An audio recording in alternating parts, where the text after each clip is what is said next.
इसमें सत्यमेव जयता का मसला नहीं है कि कांग्रेस अब इसमें कोई क्लीन चिट मिल गई है नहीं मिली, ये तो केस ही नहीं है।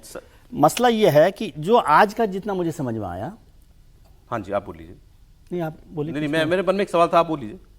मैं कह रहा हूँ कि मेरे को जो समझ में आया वो ये समझ में आया कि भाई ईडी का संज्ञान उन्होंने नहीं लिया कोर्ट ने।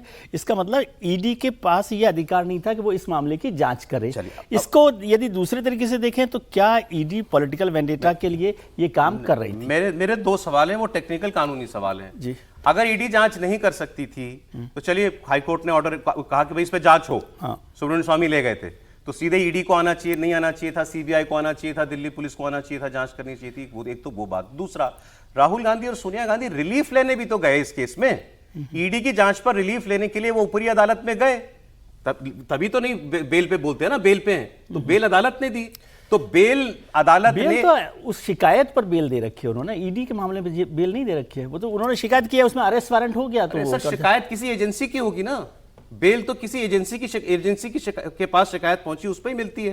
तो कोर्ट को मालूम होगा कि ये ईडी जांच कर रही है, उस पर बेल मिली, तो तब कोर्ट ने क्यों नहीं कहा कि आप तो जांच कर ही सकते हैं? आपका सवाल ठीक है, लेकिन मैं ये कह रहा हूं कि मुझे इस तरह, आपकी बात बिल्कुल ठीक है कि इस तरह से कोर्ट ने क्यों नहीं लिया, लेकिन एक तो कोर्ट कभी ईडी के मामले को कहती नहीं कि भाई ईडी जांच करेगी, सीबीआई, ये तो सरकार का फैसला होता है। क्योंकि थोड़ा कानूनी को जांच करा हुआ मामला है तो वी विल गेट, हम दोबारा और जानकारी भी बहुत ज्यादा इस तरह की बहस हुई थी एसीजीएम। दूसरी पॉलिटिकल खबर ये है साहब, जिसकी चर्चा हो रही थी कि ये एक्चुअली 2-1 दिन से चल रहा है लेकिन हम बात नहीं कर पाए, कि प्रशांत किशोर की प्रियंका गांधी से मुलाकात हुई। अब बताया जा रहा है लंबी चौड़ी मुलाकात हुई। प्रशांत किशोर के 99% उम्मीदवारों की जमानत जब्त हो गई बिहार में। पहले जब ये मिले थे कुछ साल पहले, कांग्रेस पार्टी को उन्होंने लंबा चौड़ा प्रेजेंटेशन दिया था और ये चाहते थे कि मैं ही कांग्रेस चला लूँ, अब मेरे पास एक मैकेनिज्म है, मैंने जो डिज़ाइन किया है वो आपको मैं देता हूँ। और उस वक्त कांग्रेस ने क्या किया कि एक उन्होंने कमेटी बना दी और इनका नाम भी, इनको भी कहा कि आप भी इस कमेटी में आ जाइए और ये कमेटी जो है वो सुधार करेगी तंत्र का कांग्रेस पार्टी का। इन्होंने कहा ऐसे नहीं, फिर मैं काम करूंगा तो फिर उन्होंने अपनी बात कही थी। एग्जिट जो हुआ था वो बड़ा ऐसा नहीं था, बहुत प्यार मोहब्बत वाला नहीं था, बहुत खिन्न होकर के अलग हुए थे। अब फिर इस बिहार के चुनाव के बाद ये मुलाकात हुई है। प्रियंका गांधी ने सरसरी सा जवाब, शायद कांग्रेस ये कह दे कि तुम अपनी पार्टी मर्ज कर लो हमारी पार्टी में, तो बिहार में हम कुछ दोनों मिलकर के कुछ ताकत बन जाएंगे। लेकिन मामला केवल बिहार का तो है नहीं, कांग्रेस पार्टी बिहार का तो हो गया, चुनाव 5 साल बाद आएगा, कांग्रेस के तो अभी आगे के चुनाव लड़ने हैं और 2029 सबसे बड़ी चीज है उनके लिए।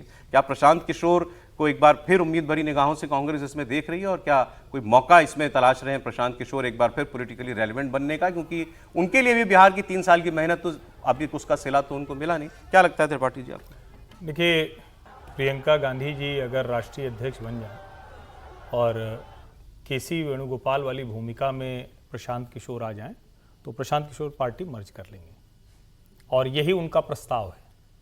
उनका बड़ा स्पष्ट कहना है कि मैं जिस तरह की चुनावी रणनीति बनाता हूं उसमें मुझे फ्री हैंड देना पड़ेगा, जो उन्होंने पिछली बार भी कहा था। मतलब 3 मुलाकातों में वो अलग अलग कह चुके हैं।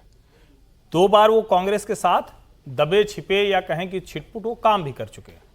प्रियंका गांधी से उनके संबंध बड़े अच्छे बताए जाते हैं, मतलब कहा ही जाता है कि प्रियंका जी से वो बात कर लेते हैं, राहुल से बात नहीं कर पाते हैं। जो असली मुश्किल है कि राहुल गांधी के साथ थोड़ी देर की भी बातचीत बड़ी मुश्किल होती है। अब क्या कांग्रेस पार्टी सत्ता परिवर्तन अपने यहां तैयार है क्या?